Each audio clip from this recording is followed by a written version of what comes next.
నైరుతి ఆగ్నేయ ఈశాన్య దిశలు ఎత్తుగా నుండి వాయువ్య తూర్పు దిశలో పల్లంగానున్న స్థలాన్ని బ్రహ్మజ్ఞ వాస్తు అని అంటారు. ఇది సర్వదా నింద్యమైందని వాస్తు విద్య అనే గ్రంథంలో చెప్పడం జరిగింది. నమస్కారం. స్వస్తి. ఆగ్నేయ దిశ ఎత్తుగా నుండి నైరుతి ఈశాన్య వాయువ్య దిశలో పల్లంగానున్న స్థావర వాస్తు అని పిలుస్తారు. ఇది వంశనాశనం కలిగిస్తుందని వాస్తు విద్య అనే గ్రంథంలో చెప్పడం జరిగింది. నమస్కారం. స్వస్తి.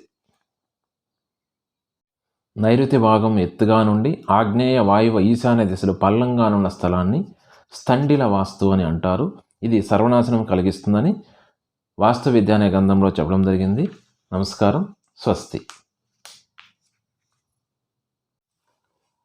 ఈశాన్య భాగం ఎత్తుగా నుండి ఆగ్నేయ నైరుతి వాయువు భాగాలు పల్లంగానున్న స్థలం శాండుల వాస్తు అని అంటారు. ఇది అశుభాలను కలుగజేస్తుందని వాస్తు విద్య అనే గ్రంథంలో చెప్పడం జరిగింది. నమస్కారం. స్వస్తి.